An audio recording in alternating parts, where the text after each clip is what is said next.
Today I figured I'd go ahead and share my thoughts on the new Halo Illuminizing Drops from Cover Effects. This is a new formula. It's a holographic multi-dimensional drops. They originally came out with 6 of the original drops, which were 3 were like a highly metallic, high shine pigment drops, and then the other 3 were like bronzing drops. And now these new 3 that they just came out with, this, Blossom, and Rose Gold, are an extension to the line. This one here is the holographic one, and it has blues and pinks and everything in it. They all retail for $42. I got mine off of Sephora's app. It's a ultra concentrated illuminating and bronzing drops that allow you to customize your ideal glow, and they're formulated without parabens, free from mineral oil, gluten, talc, blah blah blah. These are basically a part of the Cover Effects custom line, so you're able to use these products in different ways.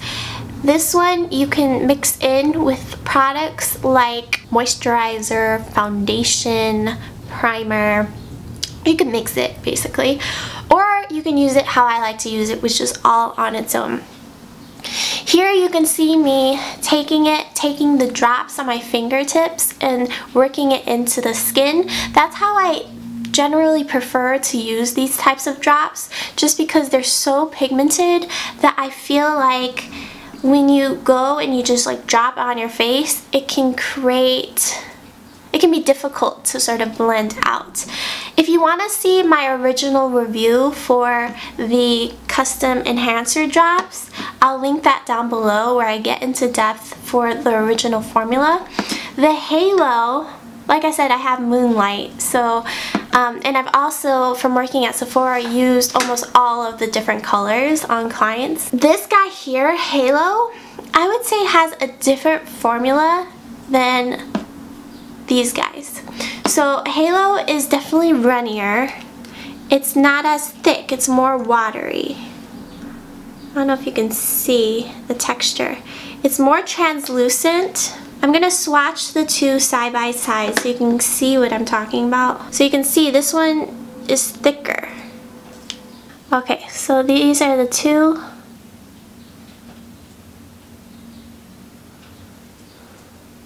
So you can see my skin through this guy a little bit more than through this one.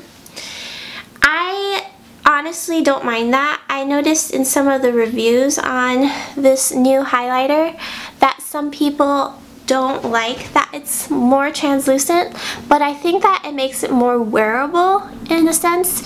It makes it great for all skin tones because you can inevitably see your skin tone through it. So it looks like a shine without like sitting on top of the skin and being like really difficult to work with. It's more of a highlighter than like a covering of something. So I found that because it's a little bit thinner and more transparent of a consistency, you want to be really careful with how you blend it out. I have had good luck with a dual fiber brush like the MAC one here.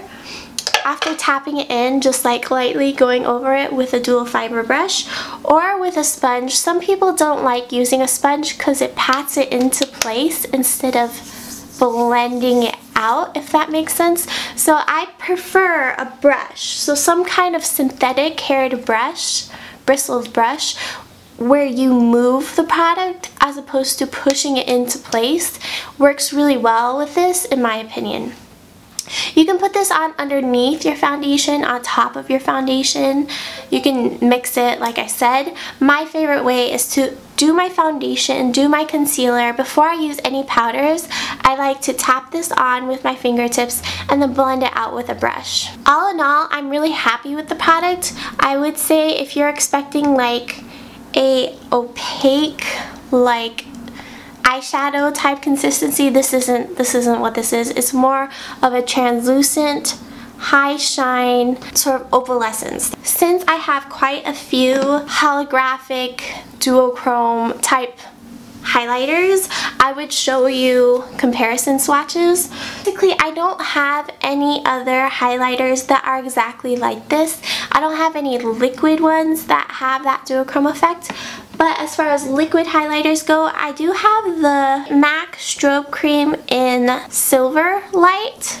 So I figured I'd show you that because that's also a cool toned highlighter, even though it's not like duochromatic or anything. This one is a much thinner type formula. It's more of like a moisturizer with glow to it.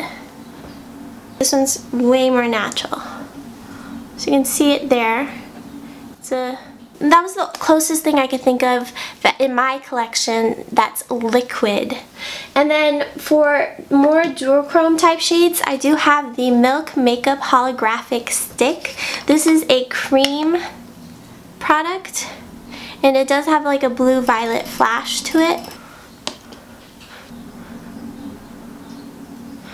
My Pat McGrath Labs Iridescent Pink Pigment. So this is more of a pink duochrome. And this is a powder, so it's not the same liquid formulation. So you can see it's quite different. Monster Super Shock Cheek from Colourpop. This is one of my favorites. This one's going to be a little bit more pinky toned as well. The white base. So I'm just trying to move my hand so you can kind of see how it reflects. The Jouer, this one is the Ice Powder Highlighter. It's like a pink and gold. Okay, and then my MAC Skin Frost in Extra Dimension Skin Finish Highlighter. This is what it looks like. So this one has a little bit of a blue flash as well. I have my Femme Fatale Post-Apocalyptic Collection Cloud Kingdom. This is a loose pigment. So that's what that one looks like. Probably the two more obvious choices. So the Anastasia Moonchild Glow Kit and then the Kat Von D Alchemist Holographic Palette. So the Anastasia Moonchild Blue Moon, and it's another powder formulation.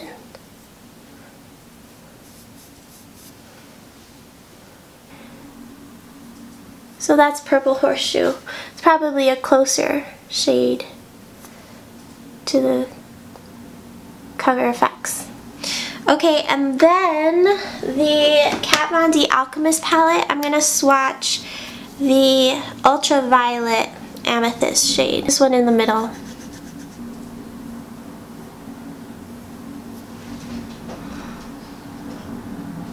Okay, so all in all, I think that this highlighter is fantastic. I hope those comparison swatches were somehow helpful for you.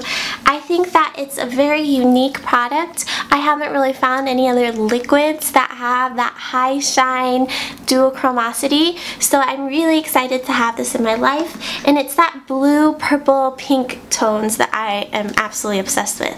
It's thinner, it's kind of difficult to blend, so you really have to be careful. You don't want it to be splotchy, so you do have to kind of work with it.